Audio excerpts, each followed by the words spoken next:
तपाईहरु सबैजनालाई स्वागत छ हाम्रो यस भिडियोमा र मेरो विश्वास छ लामो समयदेखि तपाईहरुले हाम्रो वचनको सेवाकाईबाट लाभ उठाइरहनु भएको छ र धेरै जनाले आफ्नो जीवनका सबै क्षेत्रमा आशिषित अनुभव गरिरहनु भएको छ। म विश्वास गर्छु यस सेवाकाईबाट निस्किएका परमेश्वरको वचनले तपाईको परिवार, तपाईको जिन्दगी, तपाईको आर्थिक, तपाईको मनमा आशिष आइरहेको छ। परमेश्वरले तपाईलाई अझै प्रशस्त आशिष दिउन् र यस्तै थुप्रो शक्तिशाली वचनहरुका लागि हाम्रो युट्युब च्यानलमा गएर तपाईले हेर्न सक्नुहुन्छ। परमेश्वरलाई धन्यवाद होस्। प्रिय आउनुहोस् हामी परमेश्वरको वचनलाई सुरु गर्नेछौं। तपाईले आफ्नो बाइबललाई खोल्न सक्नुहुन्छ। रोमीको किताब 16 अध्यायबाट आज हामी उहाँको वचनलाई हेर्नेछौं।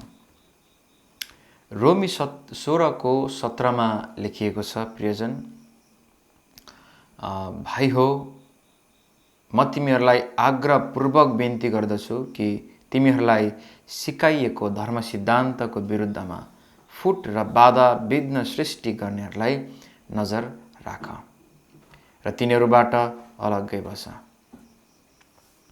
पावलले रोमीको मण्डलीलाई, रोममा भएका मण्डलीलाई पत्र लेख्दैछन्। प्रिय उसले बताउँदैछन् कि हामीले तिमीहरूलाई सिकाएको अर्थात् मैले तिमीहरूलाई सिकाएको धर्म सिद्धान्तको विरुद्धमा फुट र बाधा विघ्न सृष्टि गर्नेहरू अर्थात् जुन जुन परमेश्वरीय ईश्वरीय सिद्धान्त मैले तिमीहरू कहाँ सिकाएको छु त्यो कुराको विरुद्धमा बाधा अर्चनहरू ल्याउने र तिमीहरूको बीचमा फुट सृजना गर्न खोज्ने मानिसहरूदेखि त्यस्ता कुराहरू खडा गर्ने मानिसहरूदेखि तिमीहरू होशियार रहनु। हामीले धेरैपल्ट होशियार रहन पर्छ। प्रिय धेरैपल्ट त्यस्ता मानिसहरू चिन्नुपर्छ जसले तपाईं र मैले पाएको शिक्षाको विरुद्धमा प्रचार गर्छन् अर्थात् बाइबलीय शिक्षालाई उलट पुलट पारेर आफ्नो व्यक्तिगत लाभ र स्वार्थका निम्ति प्रयोग गर्छन्। हामीले त्यस्ता मानिसहरूलाई चिन्न पर्छ। बाइबलले भन्छ त्यस्ताहरूलाई नजर राख र तिनीहरूबाट अलग्गै बस। म तपाईलाई बताउन चाहन्छु आजको समयमा युट्युबमा प्रशस्तै परमेश्वरको वचनहरू पाउनुहुन्छ। हरेक भाषामा तपाईले पाउनुहुन्छ। तर समस्या के छ भने अधिकांश मानिसहरूलाई आर्थिक लाभ हुने अनि जसरी पनि यो शारीरिक रूपमा फाइदा हुने वचनहरू उचाल्ने, दल्ने, चिल्लो पार्ने किसिमका आफूलाई फुर्क्याउने आफ्नो हितमा बोलिएको वचनहरू मात्रै मानिसहरूलाई सुन्न मन पर्छ। र ठ्याक्कै त्यस्तो प्रचारक पनि हामी भेट्छौं जसले मान्छेलाई उक्साउँछ अनि फुट पैदा गरिदिन्छ। म तपाईलाई उत्साह दिन चाहन्छु मेरो प्रिय।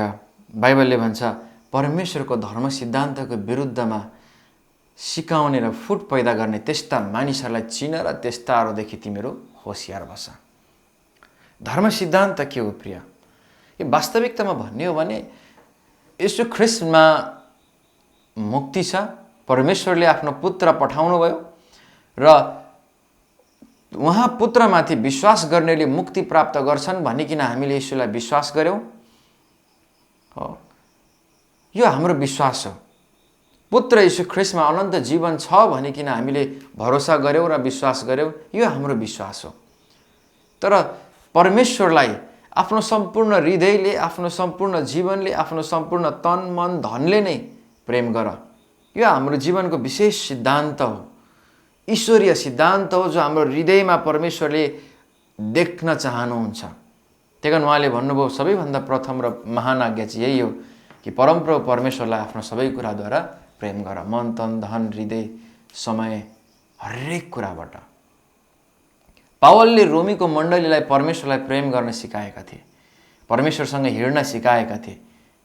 त्यहाँका मानिसहरूलाई परमेश्वरमा कसरी तयारी हुने भन्ने कुराहरू, परमेश्वरीय आज्ञा पालन गरेर कसरी जिउने भन्ने कुराहरू तिनले सिकाएका थिए। प्रिय त्यहीकारण अलिक तल आएपछि उनले आज्ञा पालनको कुरा गरेका छन् अनि यस विषयमा उनले जानकारी गराउँछन्, चेतावनी दिन्छन् कि तिमीहरूका बीचमा यस्ता सिद्धान्तको विरुद्धमा अनेक सिद्धान्तहरू ल्याउने, अल्मल्याउने र झुक्क्याउने मानवीय फाइदा हुने खालके शारीरिक लाभ मात्रै हुने खालके सिद्धान्तहरू ल्याएर तिमीहरूका बीचमा गुटबन्दीहरू ल्याउने मानिसहरूलाई चिन र तिमीहरू होशियार बस, अलग्गै रह भनेको त्यस्ता मानिसहरूका शिक्षा, त्यस्ता मानिसहरूका प्रचारबाट तिमीहरू अलग्गै बस जसले मात्रै शरीरलाई फोकस गर्छ, मात्रै पृथ्वीका कुरालाई फोकस गर्छ र येशूलाई उचाल्ने कुरा भन्दा जहिले पनि आफू र मानिसहरू उचाल्ने कुरामा ध्यान दिन्छ।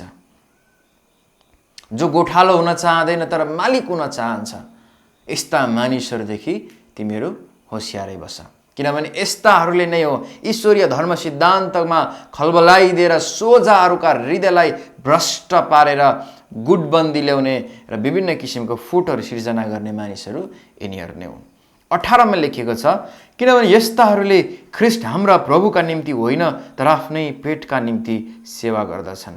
यस्ता मानिसहरूले परमेश्वरको नाममा सेवकै नाम लेख्छन्, यिनीहरूले परमेश्वरको सेवकै हुँ भन्छन्, हो सेवकाई नै गर्दैछु भन्ने यिनीहरूले ठान्दछन्, तर यथार्थमा यिनीहरूले आफ्नो पेटको लागि सेवा गरिरहेका हुन्छन्। हरेक वचनलाई घुमाइ फिराई कसरी हुन्छ आफ्नै लाभको निम्ति यिनीहरू प्रयोग गर्नमा कतै पनि पछि हट्दैनन्। बाइबलले भन्छ, किनभने यस्ताहरूले ख्रीष्ट हाम्रा प्रभुका निम्ति होइन तर आफ्नै पेटको निम्ति सेवा गर्दछन् र तिनीहरूको मिठो मिठो बोली र कुराले सिधा सादाहरूको हृदयलाई धोका दिन्छन्। यिनीहरूले मिठो मिठो बोली बोल्छन्, फक्याउँछन्, फुस्लाउँछन्, मान्छेलाई बुरुक्कै उचाल्छन्, मान्छेलाई बुरुक्कै उचाल्छन्, मान्छेलाई गिराइदिन्छन्, मान्छेलाई कुनै पनि कुरा गर्नले यिनीहरूले पछि पर्दैनन्। मानिसहरूको सोझो हृदयलाई यिनीहरूले छिट्टो र यिनीहरूको मिठो बोलीले गर्दाखेरि धोका दिन्छन्। अनि यथार्थमा यिनीहरूको उद्देश्य परमेश्वरको सेवा होइन तर मानिसहरूको सेवा हुन्छ, खुदको सेवा हुन्छ।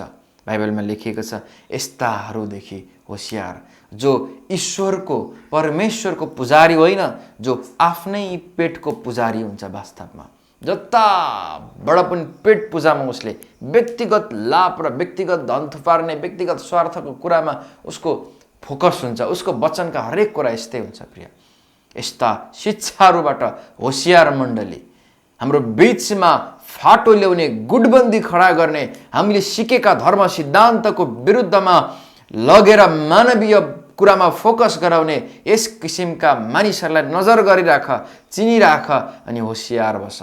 यिनीहरू आफ्नो पेटको पुजारी हो, परमेश्वरको पुजारी होइन। लेखिएको छ, किनभने यस्ताहरूले ख्रीष्ट हाम्रा प्रभुका निम्ति होइन तर आफ्नै पेटका निम्ति सेवा गर्दछन्। त्यही कारण प्रिय, हामीले कस्तो वचनहरू सुन्ने युट्युबमा मानिसहरूबाट भन्ने कुरा हामीले जान्नु पर्दछ। खाली चाहिँ नि लिने खाली रुपियाँ खाली धन थुपारा खाली पृथ्वीमा प्रभाव पार्नुपर्छ। यस्ता किसिमका मानिसहरूले यस्ता सोझा साझाको हृदयलाई भ्रमाइदिएर जसरी पनि आफू त लाभ लिन्छन् र सुन्नेहरू सुनेकै मात्र रहन्छन्। प्रिय, बाइबलले भन्छ होशियार अलग्गै बस, यिनीहरू पेटका पुजारीहरू हुन्। सिधा कुरा गरेर सोझाहरूलाई यिनीहरूले फसाउँछन्। त्यही कारण बाइबलले भन्छ सिधा सादारका हृदयलाई धोका दिन्छन्। तिमीहरूको आज्ञाकारिता सबै मानिसहरूलाई जाहेरै छ। अनि पावलले तल लेख्दैछन् यो कुरा बताउँदै जाँदा ती मण्डलीलाई, तिमीहरूको आज्ञाकारिता सबै मानिसहरूलाई थाहै छ। प्रिय, धेरैपल्ट हामी आज्ञाकारिता भएको, परमेश्वरलाई प्रेम गर्ने भएको, हामी नम्र भएको परमेश्वरलाई थाहा छँदैछ नि, मान्छेलाई के थाहा हुनु पर्यो र, मेरो परमेश्वरलाई थाहा छँदैछ, यस्ता किसिमका स्वभाव बोली हामी निकाल्छौँ। म तपाईँलाई बताइदिउँ प्रिय, यदि तपाईँ परमेश्वरको आज्ञाकारी मानिस हो भने परमेश्वरलाई र परमेश्वरका मानिसहरूलाई पनि थाहा हुनुपर्छ। मानिसहरूले पनि भन्नुपर्छ, देख्नुपर्छ, यो भाइ त, यो दिदी, यो बहिनी, यो दाजु परमेश्वरमा साँच्चै आज्ञाकारी मानिस हो। कहिलेकाहीँ हामी बडो घमण्ड गर्छौँ, म परमेश्वरमा आज्ञाकारी छु भनेर, तर हाम्रो आज्ञाकारिता कसैलाई पनि थाहा हुँदैन। हामीले भनिरहन पर्छ कि म पनि त आज्ञाकारी नै छु भनेर, देख्दैनन् मानिसहरूले। तर पावलले भन्छन् तिमीहरूको आज्ञाकारिता सबै मानिसहरूलाई जाहेरै छ। यसको मतलब यदि हामी साँच्चै ईश्वरमा परमेश्वरको वचनमा आज्ञाकारी मानिसहरू हौँ भने हाम्रो आज्ञाकारिता मानिसहरूले पनि देख्न पर्छ। प्रिय, फल लागेको चाहिँ मानिसहरूले देख्छन्। यदि रुखमा साँच्चै फल लागेको छ भने त्यो देखिन्छ। प्रिय, यदि साँच्चै हामी ईश्वरीय आज्ञाकारी भएर जीवन जिउँदैछौँ भने त्यो आज्ञाकारिता परमेश्वरका मानिसहरू वरिपरिका मानिसहरूलाई जाहेर हुन्छै हुन्छ। प्रिय, तपाईँले एकपल्ट सोध्नुहोस् त प्रिय, तपाईँको वरिपरिका तपाईँका आफ्ना आफन्तलाई, तपाईँसँग हिँड्ने मान्छेलाई सोध्नुहोस् त, यसरी तपाईँलाई के लाग्छ म परमेश्वरमा आज्ञाकारी छु भनेर सोध्नुहोस् त। अनि उसले के भन्छ? खै त्यस्तो देख्दिनँ भन्छ कि तिमी निश्चय नै तिमी आज्ञाकारी मानिस हौ भन्छन्। मानिसहरूलाई हाम्रो आज्ञाकारिताको विषयमा थाहा हुनुपर्छ। मानिसहरूलाई जाहेरै थियो। पावलले भन्छन् तिमीहरूका आज्ञाकारिता सबै मानिसहरूलाई जाहेरै छ र तिमीहरूको कारण म आनन्द गर्दछु। बाइबलले भन्छ जब हामी आज्ञाकारी जीवन जिरहेका हुन्छौँ, जब हामी ईश्वरीय ढाँचामा आएर परमेश्वरलाई प्रेम गरेर आज्ञाकारी भएर जीवन जिउन थाल्छौँ, तब परमेश्वरको हृदयलाई पनि यसले आनन्द बनाउँछ भने मानिसहरूका हृदयलाई, परमेश्वरले राखेको पुजारीको हृदयलाई, परमेश्वरको जनको हृदयलाई, हाम्रा वरिपरिका मानिसहरूका हृदयलाई पनि हाम्रो आज्ञाकारिताको त्यो असल प्रभावले, त्यो महिमित प्रभावले, पोजिटिभ कुराले गर्दाखेरि उनीहरूका हृदय पनि आनन्दित हुन्छ। मेरो प्रिय, त्यही कारण पावल भन्छन् तिमीहरूका आज्ञाकारिता सबै मानिसहरूलाई जाहेरै छ, त्यही कारण र तिमीहरूको कारण म आनन्द गर्दछु। हो, तिमीहरू रोमीका मण्डलीहरू, तिमीहरू आज्ञाकारिता छौ भन्ने धेरै मानिसहरूलाई थाहा छ, त्यही कारण म आनन्द महसुस गर्दछु। हामीलाई पनि, मलाई पनि एज अ पास्टर, तपाईँलाई पनि प्रिय, कि हाम्रा विश्वासीहरू, हाम्रा मण्डलीका मानिसहरूको असल कुराहरू, उनीहरूको आज्ञाकारिता, उनीहरूको नम्रता, उनीहरूका इमान्दारिताको कुराहरू जब अरू मानिसहरूबाट हामी सुन्छौँ, हाम्रो हृदय आनन्दले भरिन्छ। तर जब उनीहरूको नेगेटिभ कुराहरू, झगडाको कुरा, गुटबन्दीको कुरा, तितोपन कुरा सुन्छौँ, त्यसले हाम्रो हृदयलाई पनि तितो बनाउँछ र ईश्वरीय हृदयलाई पनि त्यसले मन दुखाउँछ, आनन्दित बन्न दिँदैन। त्यही कारण बाइबलमा लेखिएको छ, पावलले भन्छन् तिमीहरूका आज्ञाकारिताले म आनन्द बनाउँछु, म आनन्दित हुन्छु। जब मानिसहरूले तिमीहरूका आनन्दको कुरा गर्दछन्, तिमीहरूका आज्ञाकारिताको कुरा गर्दछन्, म आनन्द मनाउँदछु, आनन्द गर्दछु। अनि पावल लेख्नुहुन्छ तर म चाहन्छु कि जे असल छ त्यसको निम्ति तिमीहरू बुद्धिमान हौ र जे खराब छ त्यसमा दोष रहित हौ। पावलले मण्डलीलाई भन्नुहुन्छ जे कुरा असल छ त्यो कुरोमा तिमीहरू बुद्धिमान देखा पर, अर्थात् असल कुराहरू हरेक पालना गरेको हरेक असल कुरामा तिमी देखा पर, तिमी देखा पर। हरेक पोजिटिभ थिङमा, हरेक असल कुरोमा, चाहे त्यो दान दिने कुरामा होस्, चाहे कसैको भलाइ गर्ने कुरामा होस्, कसैलाई उठाउने कुरामा होस्, प्रेम गर्ने कुरामा होस्, नम्र हुने कुरामा होस्, धैर्य गर्ने कुरामा होस्, सहने कुरामा होस्, तिमी बुद्धिमान भएको त्यो कुरोमा तिमी देखा पर। असल कुरोमा तिमी बुद्धिमान ठहर्यौ। तर जे कुरा दोष छ, जे कुरो खराब छ, जे कुरो अस्वाभाविक किसिमको पापमय छ, जे कुरो ऐश्वर्य छ, त्यो कुरोमा चाहिँ तिमी दोषरहित हौ। जे कुरा खराब छ तिमी त्यो कुरोमा दोषरहित हुनपर्छ, पावल भन्नुहुन्छ। प्रिय, म तपाईँलाई बताउन चाहन्छु प्रिय, वचनअनुसार जे कुरा खराब छ नि, हाम्रो हात त्यो कुरामा देखिनु भएन। हामी मुछिएको, हाम्रो हात त्यो कुरामा परेको, हाम्रो व्यवहार त्यो अनुसार देखा परेको परमेश्वर पटक्कै मन पराउनुहुन्न। प्रिय, हामीलाई थाहा छ गलाती 5:19 लेखिएको छ। प्रिय, यहाँनिर म तपाईँको लागि पाठ गर्न चाहन्छु। गलाती 5:19 लेखिएको छ के चाहिँ खराब कुरा हो त्यसो भए? पावलले कुन चाहिँ खराब कुरादेखि तिमीहरू दोषरहित रहौ भन्दैछ भने गलाती 5:19 लेखिएका छन् पाप स्वभावका कामहरू प्रत्यक्ष छन् जो यिनै हुन्: व्यभिचार, अपवित्रता, लम्पटपना, मूर्ति पूजा, मन्त्रतन्त्र, दुश्मनी, झैझगडा, ईर्ष्या, क्रोध, स्वार्थीपन, फुट, गुटबन्दी, डाहा, पियक्कडपन, मोजमज्जा र यस्तै अरू जसका विषयमा म तिमीहरूलाई चेतावनी दिन्छु र अघि पनि दिएकै हुँ।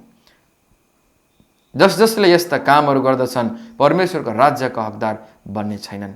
प्रिय, पावलले भन्नुहुन्छ जे कुरा असल छ त्यसमा तिमीहरू बुद्धिमान हौ र जे कुरा खराब छ त्यसमा दोषरहित रह। यसको मतलब जे कुरो यो पाप स्वभावका कामहरू छन्, खराब कुराहरू छन्, प्रिय मण्डली तिमीहरू यो कुरोमा तिमीहरू नमुछिएकोस्, तिमीहरू यो कुरोमा भरै बसेको शुद्ध देखा परेकोस्, ताकि पापले तिमीहरूमा राज्य नगरेकोस् र परमेश्वरको हृदय नदुखेकोस्।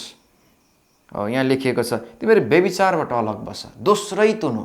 कसैले तिमीलाई व्यभिचारको कुरामा दोष लगाउन नसकोस्। प्रिय मण्डली तिमी दोषरहित हौ, पावल भन्नुहुन्छ, प्रभुको वचनले भन्छ। अपवित्र हुने कुरामा तिमीहरू दोषरहित हौ, लम्पटपनका कुराहरूमा तिमी दोषरहित रह, मूर्ति पूजाको कुरामा तिमी दोषरहित रह। हो, यो मूर्ति पूजाको विषय मैले अघिल्लो वचनको सेसनमा पनि बोलेको छु, तपाईँले युट्युबमा हेर्न सक्नुहुन्छ। यो मूर्ति पूजा दुई प्रकारका छन् बाइबलमा। एउटा शारीरिक, यो आँखाले देखिने यो देवी देवता ढुङ्गा मुढा आदि इत्यादिलाई ढोग्नु, यिनीहरूलाई पुज्नु मूर्ति पूजा हो भने, अर्को मूर्ति पूजा लोभ भनेको छ। लोभी हुनु, परमेश्वरको हिस्सालाई नफर्काउनु पनि मूर्ति पूजा हो एक किसिमको। यो किसिमको मूर्ति पूजा, मन्त्र तन्त्र, यो मन्त्र तन्त्र मैले धेरै मण्डलीमा देखेको छु। प्रिय विश्वास गरे तापनि उनीहरूले हात हेराउनेलाई हात हेराइरहेका हुन्छन्, उनीहरूले ज्योतिषीलाई हात हेराइरहेका हुन्छन्, उनीहरूले आफ्नो ग्रह दशाहरू सोधिरहेका हुन्छन्। हो, यस किसिमका वातावरणको जीवनमा चलिरहेको हुन्छ। उनीहरूलाई ज्यान्डिस झार्न पनि धामी चाहियो, अलिकति टाउको दुःख झारफुक गर्न धामी चाहियो, चिन्ता चाहियो। उनीहरू मन्त्र तन्त्रको कुरामा विश्वासमा आए पनि अघि हुन्छन्।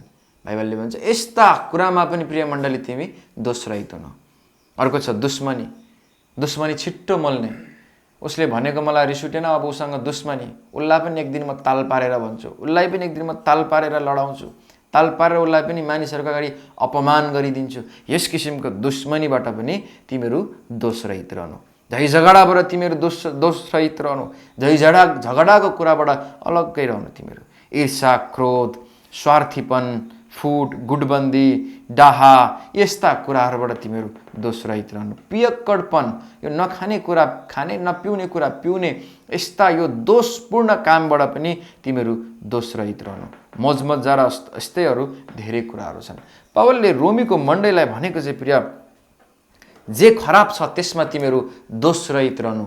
अर्थात् यी खराब कुराहरूमा प्रिय मण्डली तिमीहरूको हात नमुछिएकोस्, तिमीहरू त्यो कुरामा देखा नपरेकोस्, तिम्रा व्यवहारले, तिम्रो जीवनका आचरणहरूले, जीवनका रहनसहन र चालढालले नदेखाएकोस् यो कुरामा तिमीहरू मुछिएको, तर दोषरहित भई तिमीहरू रहनु। यही कुरामा तिमीहरू रह्यो भने तिमीहरू साँच्चै परमेश्वरको ईश्वरीय धार्मिक सिद्धान्तमा जिउने मानिसहरू हौ र तिमीहरूले परमेश्वरको हृदयलाई आनन्दित तुल्याउँछौ र तिमीहरू आज्ञाकारी छोरा अनि छोरी भनिकन तिमीहरू कहलिन्छौ। बाइबलले भन्छ बलिदान भन्दा चाहिँ आज्ञा पालन ठुलो हो। म तपाईँलाई भनिदिउँ प्रिय, आज्ञा पालन र बलिदानको विषयमा कि परमेश्वरले भन्नुभयो आजको दिन तैँले मलाई दिनु। हो, परमेश्वरले भन्नुभयो आजको दिन तैँले मलाई दिनु, मेरो आराधना गर्नु, मेरो वचन सुन्नु, त चर्च आउनु, सङ्गतिमा बस्नु, यो परमेश्वरले भन्नुभयो। अनि त्यही टाइममा तपाईँको धेरै ठुलो नाफा हुने, कतै केही कारोबार हुँदैछ, काम हुँदैछ, अनि तपाईँले भन्नुभयो बरु म यो कमाइको पैसाले, यो चिजले त लगेर बरु परमेश्वरकै काममा दिन्छु, तर आज जान सक्दिनँ। परमेश्वर भन्नुहुन्छ त्यो तिमीले दिएको बलिदान भन्दा तिमीले मानेर केही नदी बसेको आज्ञा पालन चाहिँ ठुलो। आज्ञाकारी पुत्र हुनु चाहिँ बाइबलले हामीलाई सिकाउँछ मेरो प्रिय। त्यही कारण म तपाईँलाई बताउन चाहन्छु, जब हामी दोषरहित जीवनतिर जिउँछौँ तब हामी आज्ञाकारितातिर जान्छौँ र परमेश्वरको हृदयलाई शान्ति, परमेश्वरको हृदयलाई आनन्द बनाउने छोरा अनि छोरी हुन्छौँ। 20 मा लेखिएको छ शान्तिका परमेश्वरले चाँडै नै शैतानलाई तिमीहरूका खुट्टामुनि कुल्चनुहुन्छ। कहिले? जब तिमीहरू दोषरहित जीवन जिरहेका हुन्छौ, जब हरेक असल कुरामा तिमीहरू बुद्धिमानी देखा पर्छौ र हरेक खराब कुरामा तिमीहरू दोषरहित देखा पर्छौ, तब शान्तिका परमेश्वरले शैतानलाई तिमीहरूका खुट्टामुनि, पैतालामुनि कुल्चनुहुनेछ। धेरैपल्ट हामी दोषपूर्ण काममा सहभागी हुन्छौँ, हाम्रो हात लागेको हुन्छ, हाम्रो व्यवहार, बोली, आचरण दोषपूर्ण हुन्छ। त्यही कारणले शैतान हाम्रो खुट्टा मुनि होइन टाउकोमा शिरमा ताण्डव नाचिरहेको हुन्छ प्रिय। धेरैजनाको विश्वासीको शिरमा शैतानको ताण्डव हुन्छ। हरेक क्षेत्र उसले ग्रस्त ग्रस्त ग्रस्त बनाउँछ। हरेक क्षेत्रमा उसले लडाउँदै लडाउँदै लडाउँदै लैजान्छ।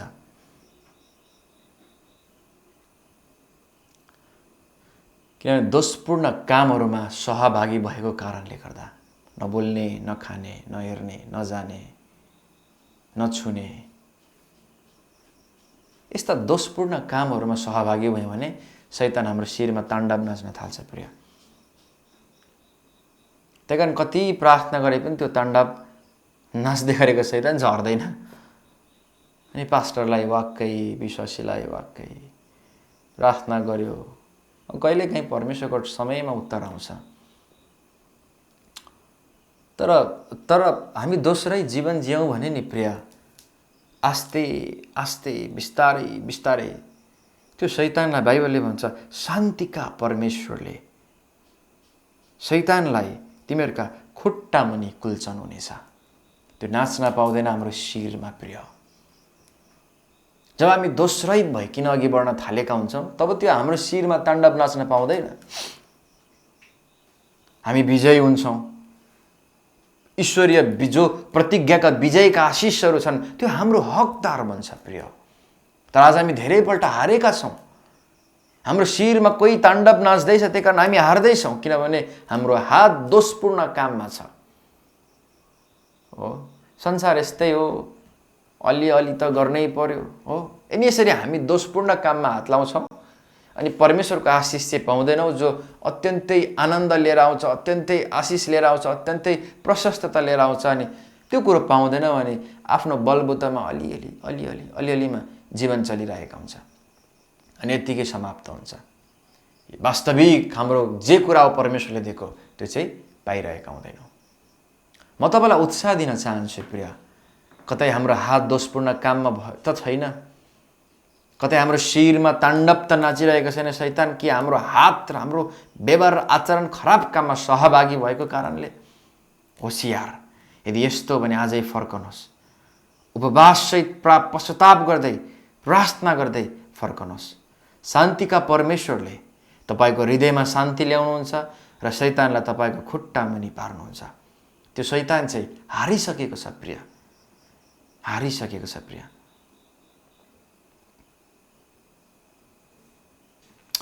तपाईँलाई म एउटा कथा भन्न चाहन्छु प्रिय। एकजना मानिस जङ्गलको बाटोबाट यात्रा गर्दै रहेछ। यात्रा गर्ने क्रममा बाटोमा एउटा सर्प देखेछ उसले।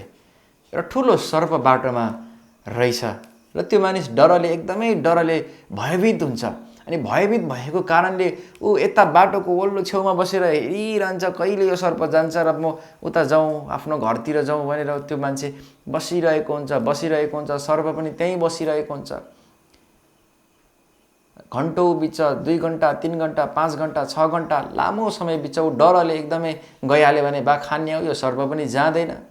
यस किसिमले त्यो मानिस यात्री छेउमा बसिरहेको हुन्छ वल्लोपट्टि। नभन्दै अर्को एउटा मान्छे आउँछ। अनि आएपछि त्यो मान्छेले यसो हेर्छ, सर्पलाई एकछिन हेर्छ अनि उसले चिन्छ अनि गएर एउटा लट्ठीले त्यो सर्पलाई सट्ट बाटोपट्टि छेउपट्टि फालिदिन्छ। त्यो मान्छेले चिन्छ सर्प चाहिँ मरिसकेको रहेछ, बाटोमा तेर्सिएको मात्र रहेछ। सर्प मरिसकेको रहेछ, बाटोमा तेर्सिएको रहेछ भनेर लट्ठीले फालिदिन्छ अनि ऊ आफ्नो बाटो जान्छ। त्यो अघि 6-7 घन्टा बस्ने मान्छे छक्कै पर्छ प्रिय, छक्कै पर्छ। मरिसकेको साँपसँग डराएर चिन्तित भएर ऊ बसिरहेको थियो प्रिय। म तपाईँलाई बताउन चाहन्छु प्रिय, शैतान हारिसकेको छ। शैतानको तपाईँमाथि अधिकार छैन। शैतानको तपाईँको आर्थिकमाथि अधिकार छैन। शैतानको तपाईँको सम्बन्धमाथि अधिकार छैन। शैतानको तपाईँको आत्मिक जीवनमा पनि अधिकार छैन। शारीरिक जीवनमा पनि अधिकार छैन। तर दोषपूर्ण काममा आज हाम्रो हात लागेको कारणले त्यसले नसक्ने, जोसँग विष पनि छैन, जो मरेको पनि छ, तरै पनि त्यो ताण्डव नाचे चाहिँ हाम्रो जीवनमा नाचेको छ। त्यही कारण हामीले ईश्वरीय आशिष, प्रतिज्ञा र अनुग्रहलाई हाम्रो जीवनमा हामीले देख्न सकेका छैनौँ, अनुभव गर्न सकेका छैनौँ। हामीलाई लाग्छ अझै पनि त्यो साँप चाहिँ जिउँदो छ, तर त्यो अघि मरिसक्यो भन्ने कुरा हामीले बिर्सिसक्यौँ। किनभने हाम्रो हात दोषपूर्ण काममा सहभागी भएको कारणले, हाम्रो आचरण दोषपूर्ण काममा लागि परेको कारणले गर्दाखेरि हामीले यो सोचिरहेका छौँ कि साँप अझै पनि जिउँदो छ। प्रिय, जब हामी दोषपूर्ण कामबाट अलग रहन्छौँ र जे असल छ त्यसमा बुद्धिमानी हुन थाल्छौँ, बाइबलमा लेखिएको छ, तब शान्तिका परमेश्वरले शैतानलाई खुट्टा मुनि कुल्चनु हुनेछ। तब थाहा पाउनेछौँ हामी सर्प त मरिसकेको रहेछ भन्ने कुरा। जब त्यो खराब कामबाट हामी अलग हुन्छौँ र असल काममा बुद्धिमानी हुन्छौँ, अनि हामी थाहा पाउँछौँ। प्रिय, आज धेरैजना विश्वासीहरूमा, प्रभु पाएका धेरै मानिसहरूको जीवनमा यसै किसिमको भएको छ। प्रिय, दोषपूर्ण काममा हात छ, अनि उनीहरूले भन्छन् शैतानको पनि शक्ति ठुलै छ, परमेश्वरलाई टक्कर दिने पो त भन्छौँ हामी। के को ठुलो छ प्रिय? परमेश्वरको अगाडि केही पनि छैन, केही पनि छैन। येशूको नाउँमा जस्तै जे पनि भाग्छ प्रिय, चाहे तपाईँको रोग, चाहे त्यो भूत, चाहे त्यो राके भूत, चाहे जुनसुकै भूत प्रिय, त्यो भाग्छ येशूको नाउँमा। तर दोषपूर्ण काममा हाम्रो हात चाहिँ हुनु भएन प्रिय। यदि हात छ भने भाग्दैन। मरेको सर्पले पनि हामीलाई सताउँछ प्रिय, मरेको सर्पले पनि हामीलाई सताउँछ यदि दोषपूर्ण काममा हामी छौँ। ढाँट छलका कुरा, अपवित्र कुरा, व्यभिचारको कुरा, पियक्कडपन, नखाने कुरा, नहेर्ने कुरा, रिस, झगडा, डाहा, गुटबन्दी, भेदभाव, घमण्ड, यस्ता कुरामा हामी सहभागी भएका छौँ भने मरेको सर्पले पनि हाम्रो भविष्य बिगार्छ। प्रिय, म तपाईँलाई होसियारी गराउँदै उत्साह दिन चाहन्छु, डराउन पर्ने कारण छैन। प्रिय, दोषपूर्ण कामदेखि पावलले लेख्छन्, जे असल छ त्यसमा तिमीहरू बुद्धिमान हो, अनि जे खराब छ त्यसमा दोषरहित हो त शान्तिका परमेश्वरले शैतानलाई तिमीहरूका पैताला मुनि, खुट्टा मुनि लिएर आउनुहुन्छ र तिमीहरू विजयका जीवन जिउन सुरु गर्छौ। म तपाईँलाई उत्साह दिन चाहन्छु, जुन धार्मिक सिद्धान्त हामीले सिकेका छौँ प्रिय, जुन धार्मिक सिद्धान्तमा हामी आज्ञाकारी भएर जिउँछौँ, मानिसहरूलाई त्यो कुरो जाहेर हुन्छ, मानिसहरूले पनि त्यसको सुगन्ध थाहा पाउँछन् र परमेश्वर र मानिसहरू र परमेश्वरको जनको हृदयमा आनन्द पैदा गर्छ त्यो कुराले। अनि जब असल कुरामा हामी बुद्धिमानी देखा पर्छौँ र खराब कुराबाट दोषरहित हुन्छौँ नि प्रिय, तब हामी विजयीको जीवन तब सुरु हुन्छ प्रिय। तब शैतान पैताला मुनि आउन सुरु गर्छ बिस्तारै। तपाईँको आर्थिक अवस्था बिगारेर ताण्डव नाच्दै होला, त्यो तह लाग्न सुरु गर्छ, पैताला मुनि झर्न सुरु गर्छ र विजय तपाईँको हुन थाल्छ प्रिय। तपाईँको सम्बन्धहरू बिगारेर सम्बन्धमा ताण्डव नाच्दै होला, शैतान तल झर्छ र सम्बन्धहरू सुध्रिन थाल्छ। तपाईँको स्वास्थ्य बिगारेर शैतान ताण्डव नाच्दै होला, स्वास्थ्य ठिक हुन थाल्छ र तपाईँ आशिषित हुन थाल्नुहुन्छ, शैतान तल झर्न थाल्छ पैतालामा। त्यसको ठाउँै त्यो हो। डन्ट वरी, शैतान अघिबाटै हारेको हो। नझुक्किनुहोस्, साँप चाहिँ मरिसकेको, शैतान हारिसकेको हामीले देख्न चाहिँ पर्छ प्रिय। इसाई जीवन एउटा यस्तो लडाइँ हो प्रिय, यस्तो लडाइँ हो। म तपाईँलाई एउटा सिक्रेट बताउन चाहन्छु प्रिय। जुन लडाइँमा हामीले ठान्यौँ कि येशूको नाउँमा मैले विजय पाइसकेँ भन्ने विश्वास गऱ्यौँ भने लड्नै पर्दैन, ऊ अगाडिबाटै विजय हुन्छ। तर जसले यो विश्वास गर्न सक्दैन र दोषपूर्ण काममा ऊ लागि परेको हुन्छ, हरेक दिन लडाइँ लडिरहनु पर्छ, हरेक दिन उसको जिन्दगीमा हारको सामना गर्नुपर्छ, हरेक दिन उसले चिन्ता समस्यालाई देख्नुपर्छ। परमेश्वरले तपाईँलाई प्रेम गर्नुहुन्छ, मलाई प्रेम गर्नुहुन्छ, अनि शान्ति र आनन्दको जीवन दिन चाहनुहुन्छ, किनभने उहाँ आफै शान्तिका परमेश्वर हो। उहाँ अन्धकार होइन, हाम्रो परमेश्वर ज्योति हो। ज्योति हो भने उहाँको छेउमा जाँदा हामी उज्यालो हुन्छौँ प्रिय, हामी पनि चम्कन्छौँ प्रिय, हामी पनि टल्कन्छौँ प्रिय, हामी पनि चम्कन्छौँ, हामी पनि टल्कन्छौँ प्रिय। तर अन्धकार अँध्यारोमा जान्छौँ भने त जतिसुकै सेतो लुगा लगाएर गए पनि हामी देखिँदैनौँ, हामी अँध्यारोमा हराउँछौँ। दोषपूर्ण काममा ईश्वरीय आशिषहरू हाम्रो जीवनबाट आज धेरै हराएको छ। प्रिय विश्वासीजनहरू, यो विषयमा हामी गम्भीर हुन जरुरी छ। हामी जे असल छ त्यसको पछि लाग्ने हो र हामी हाम्रो आज्ञाकारिता मानिसहरूले पनि देख्नुपर्छ। जसरी हामीले परमेश्वरलाई प्रेम गर्छौँ भन्ने बाइबलले भन्छ, तिमीले परमेश्वरलाई प्रेम गर्छौ भने आफ्नो भाइलाई प्रेम गर। परमेश्वरलाई प्रेम गर्नुको प्रमाण चाहिँ तिमीले आफ्नो छिमेकीलाई, आफ्नो भाइहरूलाई प्रेम गर्नु हो। तिमी परमेश्वरमा आज्ञाकारी छौ भने मानिसहरूले तिम्रो आज्ञाकारिता थाहा हुनुपर्छ, मानिसहरूमा जाहेर हुनुपर्छ। मानिसहरूसँग चाहिँ लापरवाही, अत्यन्तै खराब स्वभावमा जिन्दगी जियो भने मलाई मेरो प्रभुले देखिहाल्नु भएको छ नि, म कतिको सत्य छु भनेर हुँदैन। यो झुटो जिन्दगी हो प्रिय। हामी फर्कौँ पश्चाताप गरेर र दोषपूर्ण कामहरूबाट हामी अलग बसौँ। शान्तिका परमेश्वरले शैतानलाई हाम्रो पैताला मुनि राख्नु भएको छ। हामीले देखौँ, हेरौँ, शैतानलाई त्यहीँ मुनि हेरौँ, माथि फर्केर नहेरौँ, शैतानलाई त्यही तल हेरौँ। तपाईँ र म विजय भएका छौँ। परमेश्वरले तपाईँलाई आशिष दिनुभएको होस्। चिन्ता नगर्नुहोस् प्रिय, तपाईँ विजय हुनुहुन्छ, तपाईँ आशिषित हुनुहुन्छ। सायद त्यो मरेको साँपले तपाईँलाई, त्यो मानिसलाई झुक्काए जस्तै सायद कतिवटा झुकिरहेको होला डन्टोरी, त्यो मरेकै हो, त्यसले कुनै हानि गर्दैन। तपाईँको जीवनमा समस्या, चिन्ता, अभाव, गरिबी ल्याइरहेको होला, दोषपूर्ण कामबाट हात निकाल्नुहोस्। त्यो पैताला मुनि आफै जान सुरु गर्छ। परमेश्वरले तपाईँलाई आशिष दिउन्। यो वचनले तपाईँको जीवनमा अनुग्रह र शान्तिलाई ल्याएको होस्। God bless you.